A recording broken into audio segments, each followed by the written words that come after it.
Oligui Nguema et Bassirou Diomaye Faye sont mis en difficulté par Alassane Ouattara. Mahamat Idriss Déby Itno, le président maréchal du Tchad, lui, il est un peu en avance.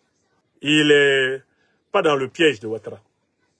Alors, c'est un sujet qui peut vous paraître un peu tiré par les cheveux. En quoi Oligui Nguema du Gabon et Bassirou Diomaye Faye sont-ils mis en difficulté par Alassane Ouattara? Et pourquoi je dis que Mahamat Idriss Déby Itno est en avance, qu'il est hors du piège de Ouattara?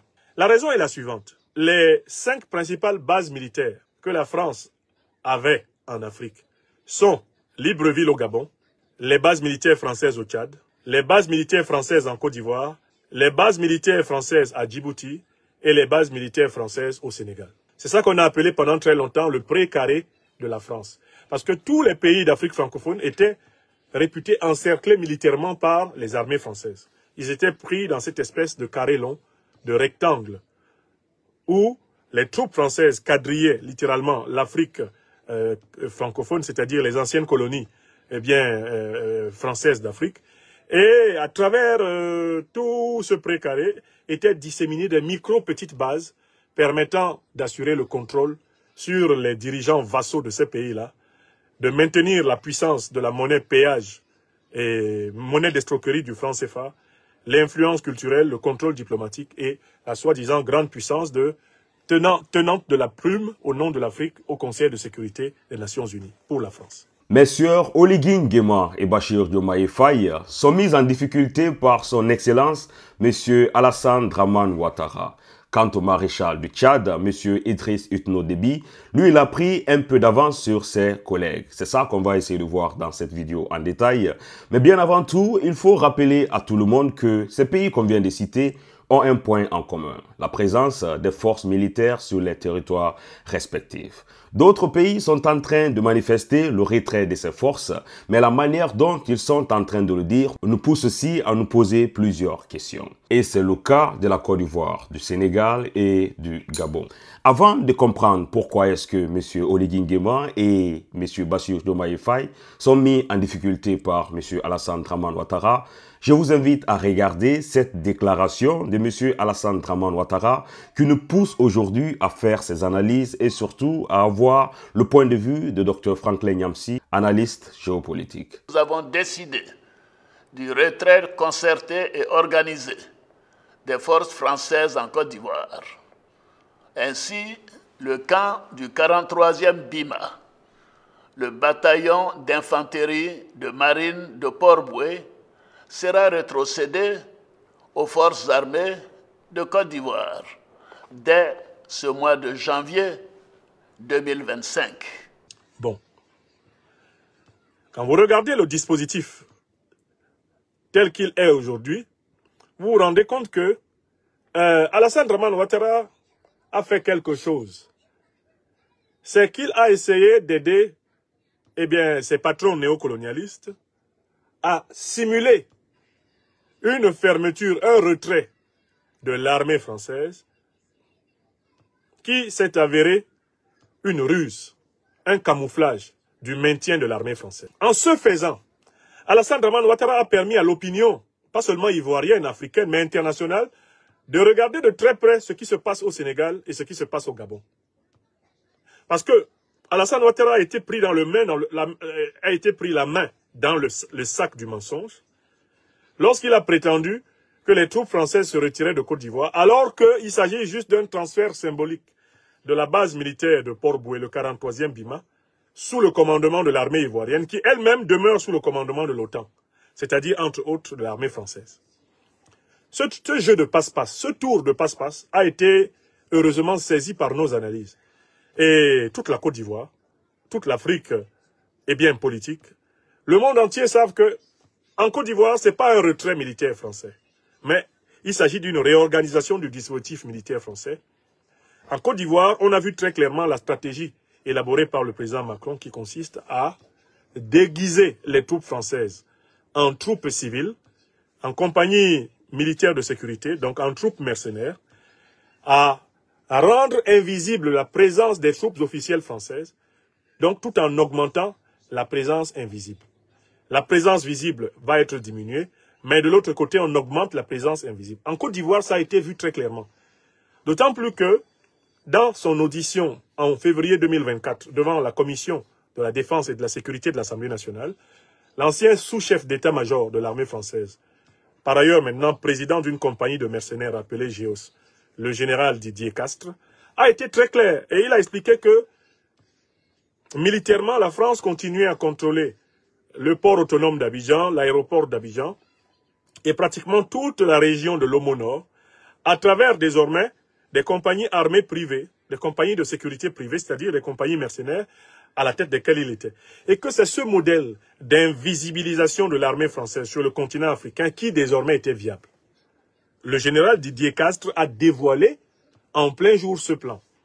Le deuxième à avoir dévoilé ce plan, c'est le représentant spécial du président français en Afrique, l'ancien secrétaire d'État, Jean-Marie Bockel.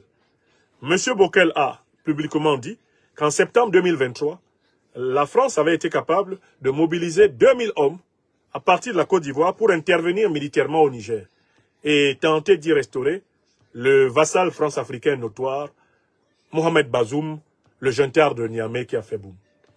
En le disant, Jean-Marie Bockel avouait donc qu'en 2024, la France n'avait pas renoncé à sa politique interventionniste en Afrique, mais qu'elle avait décidé de la déguiser sous la forme d'intervention éclair sur le modèle de celle qui a été envisagée en septembre 2023, mais qui a été contrecarrée justement par la création de l'Alliance des États du Sahel et par l'alliance géopolitique, géostratégique entre le Mali, le Burkina Faso, le Niger et la Fédération de Russie notamment.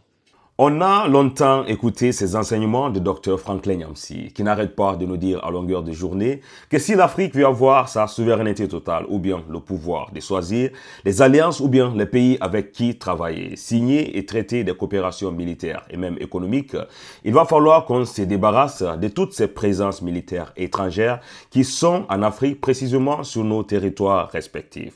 Et quand on voit un président, M. Alassane Dramane Ouattara, qui dirige un pays comme la Côte d'Ivoire, qui a longtemps entretenu des relations militaires, économiques, avec des pays comme la France, et c'est dire qu'à partir de janvier 2025, que cette force française va devoir plier bagage et quitter le territoire ivoirien. Une très bonne nouvelle pour laquelle on doit se réjouir. Mais plusieurs questions qu'on doit se poser.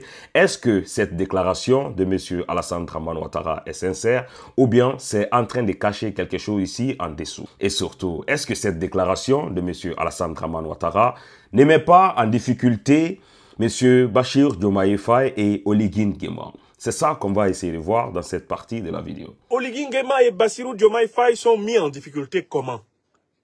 Ils sont mis en difficulté parce que c'est la même stratégie qu'ils veulent mettre en place avec Paris, au Gabon et au Sénégal. Alors qu'ils étaient en train, en tout cas notamment pour Bassirou Diomaye et Sonko, de faire de grandes déclarations ayant pour but de soulager les aspirations panafricanistes populaires du peuple sénégalais, voilà que les maladresses de Ouattara, la grossièreté de Ouattara qui a révélé tout le stratagème, font que désormais, Sonko et Diomaye ne vont pas pouvoir tromper les Sénégalais. Ils ne vont pas pouvoir tromper les Sénégalais parce que maintenant, les Africains regardent et demandent que soit respectée la typologie élaborée par le docteur des preuves. La typologie entre les vrais et les faux retraits. Que dit cette typologie entre les vrais et les faux retraits? C'est une typologie en 4 points. Qu'est-ce que c'est qu'un vrai retrait des troupes néocolonialistes et impérialistes? Et qu'est-ce que c'est qu'un faux retrait? Je l'ai démontré dans le document publié aujourd'hui même. Un document que vous retrouverez aisément sur toutes mes pages. Un véritable retrait des troupes néocolonialistes et impérialistes en Afrique remplit 4 conditions. Première condition, rupture des accords de coopération militaire et de défense avec les anciennes puissances coloniales et les puissances impérialistes en Afrique. Donc, rupture des accords. Or, vous voyez que ni la Côte d'Ivoire, ni le Gabon, ni le Sénégal n'ont rompu les accords de coopération militaire et de défense avec la France. Donc, à cause de Ouattara maintenant, on voit très clairement que, en fait, ils ne sont pas pour un retrait véritable des forces françaises, mais pour leur réorganisation, leur reconfiguration, leur camouflage. Deuxième critère, le véritable retrait des troupes néocolonialistes et impérialistes en Afrique se fait par une décision unilatérale et souveraine de l'ex-pays colonisé. Pourquoi? Parce que la liberté ne se donne pas, elle s'arrache. Un vrai retrait, c'est le pays colonisé, le pays anciennement colonisé qui décide. Il n'y a pas de négociation avec le pays colonisateur ou ex-colonisateur pour que cela se fasse comme il veut ou quand il veut. Non. On lui dit, tu pars. Et ça, c'est un indice d'un vrai retrait. C'est-à-dire une volonté de souveraineté. Troisième indice, un vrai retrait s'accompagne de l'invalidation concomitante des alliances militaro-politiques plus larges avec les puissances néocolonialistes et impérialistes. Et je pense ici à la plus large alliance avec l'OTAN. Un pays qui demande le retrait de l'armée française ne peut pas être en alliance avec l'OTAN, puisque l'OTAN, organisation du traité de l'Atlantique Nord, comprend en son sein la France. Si tu prétends demander le retrait de l'armée française de ton sol, alors que tu autorises l'OTAN à être présente sur ton sol, tu as fait sortir par la porte ce que tu fais entrer par la fenêtre. Donc, en fait, tu fais du surplace. Là encore, sont en difficulté des pays comme le Sénégal et le Gabon, tout comme la Côte d'Ivoire. Pourquoi? Parce que Ouattara, toute l'année 2024, il a ouvert large les portes de la Côte d'Ivoire à l'armée américaine. Il a désigné une zone pour une base à Odiéné. Les officiers supérieurs américains siègent dans l'état-major de la Côte d'Ivoire. L'OTAN a ses bureaux dans le siège de la CEDEAO. Elle a ses bureaux à l'intérieur de toute la hiérarchie de l'armée ivoirienne. Le bureau du chef d'état-major en Côte d'Ivoire est partagé avec les officiers de l'OTAN. On ne peut pas d'un côté demander à l'armée française de se retirer de Côte d'Ivoire et de l'autre côté inclure l'OTAN, qui comprend l'armée française, à l'intérieur du commandement militaire ivoirien. Or, cette contradiction, elle est flagrante au Gabon. Elle est flagrante au Sénégal. Elle est flagrante en Guinée-Conakry même. D'accord? Donc voilà un troisième élément qui permet de savoir si on a affaire à un vrai retrait. Enfin, le vrai retrait, c'est le démantèlement simultané des troupes officielles. Ça, c'est le quatrième critère. Démantèlement simultané des troupes officielles, donc des armées, des puissances néocolonialistes et impérialistes, et en même temps, démantèlement des troupes officieuses, c'est-à-dire les troupes cachées. Je parle des compagnies mercenaires, des sociétés militaires privées, des sociétés militaires de sécurité, des ONG ayant des équipes de sécurité.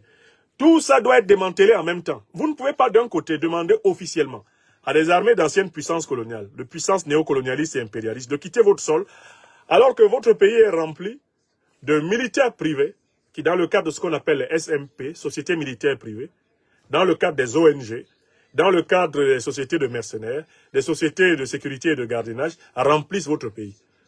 Les Africains qui m'écoutent doivent savoir que l'Afrique est envahie par des centaines de sociétés militaires étrangères. L'Afrique est envahie par les mercenaires. La plupart des puissances qui se sont officiellement retirées du continent africain avec leurs armées sont revenues sur le continent africain à travers les sociétés militaires privées, à travers les sociétés de mercenaires, à travers les sociétés de gardiennage et de sécurité. Quand on veut donc procéder à un retrait de ces puissances, il faut procéder à un diagnostic total de la présence des sociétés militaires privées, des compagnies de mercenaires, des sociétés de gardiennage. Il faut les passer toutes et sans exception au peigne fin et ne pas en laisser une seule qui soit à la solde de ce qu'on a clairement exclu de toute présence sécuritaire armée sur son sol. Voilà les 4 critères du véritable retrait. Et Alassane Ouattara, par sa maladresse, nous a permis d'élaborer cette typologie qui va servir littéralement de tour de contrôle aux Africains. Grâce à cette typologie, nous avons donc élaboré aussi les 4 critères du faux retrait. À quoi reconnaît-on le faux retrait des troupes néocolonialistes et impérialistes en Afrique? C'est pas compliqué. Il y a aussi 4 critères. Premier critère, absence de rupture des accords de coopération militaire et de défense avec les anciennes puissances coloniales et les puissances impérialistes en Afrique. Tout pays dans lequel les accords n'ont pas été dénoncés. Le retrait dont il parle, c'est un micmac. C'est de la dissimulation, c'est de la ruse. C'est pas un retrait. Et c'est la situation du Sénégal. C'est la situation du Gabon. C'est la situation de la Côte d'Ivoire. Ce sont des pays qui n'ont pas dénoncé les accords de coopération militaire. Ce sont des pays qui n'ont pas mis fin à ces accords. Voilà pourquoi, en réalité, ce sont des pays qui restent sous contrôle militaire de l'ancienne puissance coloniale. Deuxième élément qui prouve que c'est un faux retrait. Lorsqu'on parle d'une décision soi-disant concertée entre la puissance néocolonialiste et le pays colonisé, c'est de la ruse, du camouflage, et non une vraie rupture de la domination. Il n'y a jamais eu de concertation entre le pot de fer et le pot de terre, entre le colonisé et le colon. Comme le disait Frantz Fanon, la liberté du colonisé naît du cadavre en décomposition du colon. Cette phrase de Fanon veut dire que le colonisé doit démanteler toutes les structures de la domination. Et pour cela, il ne doit demander la permission à personne. Toute liberté qui passe par la permission que l'autre nous donne d'être libre, cesse par là même d'être liberté pour devenir pseudo-liberté. Troisième critère des faux retraits, c'est le maintien des alliances militaro-politiques plus larges, avec des puissances néocolonialistes et impérialistes. Tu ne peux pas dire, je demande à une armée d'une ancienne puissance coloniale, néocoloniale ou impérialiste, je lui demande de quitter mon sol. Et en même temps, autoriser qu'il y ait une alliance plus grande dans laquelle la même puissance va avoir ses hommes. Autrement dit, vous ne pouvez pas demander à l'armée française de quitter le sol africain tout en permettant à l'OTAN de s'installer. Parce que la France est membre de l'OTAN. Il n'y a que des peuples sous-informés qu'on peut tromper avec ça. Le maréchal du Tchad, M.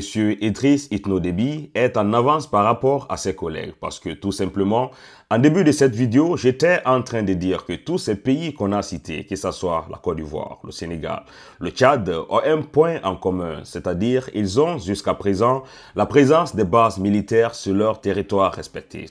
Mais quant au maréchal du Tchad, il nous a tous surpris. La vidéo existe encore sur cette chaîne quand je l'avais publiée où ils étaient en train de rompre toute coopération militaire avec la France et plusieurs autres accords qui étaient signés depuis les temps coloniaux. C'est la raison pour laquelle il a pris une avance. Mais cette avance-là ne s'est pas concrétisée parce que c'est à partir de janvier 2025 qu'on va essayer de comprendre exactement si ces forces françaises ont plié bagage ou bien qu'ils sont restés sur une autre forme. Mahamat Idriss Déby Itno a entrepris un rapprochement avec les puissances du monde multipolaire que sont la Russie et la Chine sur le plan militaire. Il a entrepris ce rapprochement même s'il n'est pas encore assez avancé. Donc je dis que lui, il n'est pas tombé dans le piège de Ouattara. Parce que lui, au moins, il a dénoncé les accords de coopération militaire et de défense. Lui, au moins, il a donné un délai. On peut évaluer sa décision en regardant ce que sera le terrain tchadien après le 31 janvier 2025. On va pouvoir voir s'il y a encore des troupes de l'ancienne puissance coloniale sur son sol.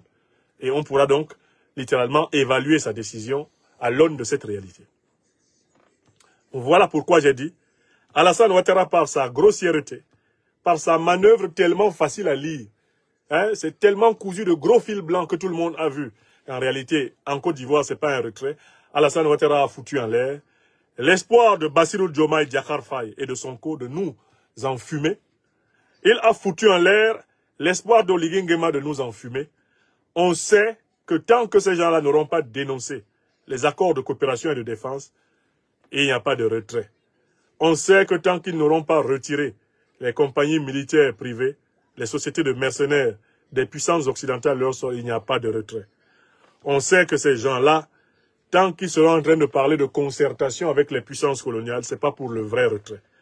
On sait que ces gens-là, tant que leurs appareils d'État seront contrôlés par des hommes politiques qui sont en allégeance avec le néocolonialisme français et l'impérialisme occidental, comme c'est le cas par exemple du général Biram Diop, ministre de la Défense du Sénégal, tant que ce sera le cas, vous pouvez courir. Il n'y aura pas de véritable retrait dans ce pays. Pas de véritable retrait dans ce pays. Alassane Ouattara, par sa maladresse, a donc littéralement mis dans la merde Bassirou Diomaye Diakhar Faye et Oligui Nguema, qui se retrouvent avec des pseudo-opérations de retrait qu'ils seront obligés de durcir un peu pour échapper à la colère et même à la fureur populaire. Si vous avez regardé cette vidéo jusque-là, je vous prie de laisser en commentaire tout ce que vous avez pensé concernant ces analyses de Dr Franklin Yamsi, cette déclaration de M. Alassane Dramane Ouattara concernant le retrait des troupes françaises sur le sol ivoirien et aussi pourquoi est-ce que, voilà, M. Oligui Nguema et Diomaye Bachir Faye sont mis en difficulté à travers cette déclaration de M. Alassane Dramane Ouattara. Tout simplement, c'est parce qu'on sait déjà que ces scénarios peuvent se répéter et qu'il n'est pas exclu que ces militaires qui vont rentrer, qui soient remplacés par des services de sécurité privés, pourquoi ne pas dire des militaires sous couvert qui vont essayer de travailler pour ces puissances oligarchiques de la France. Merci et bonne heureuse année à tous.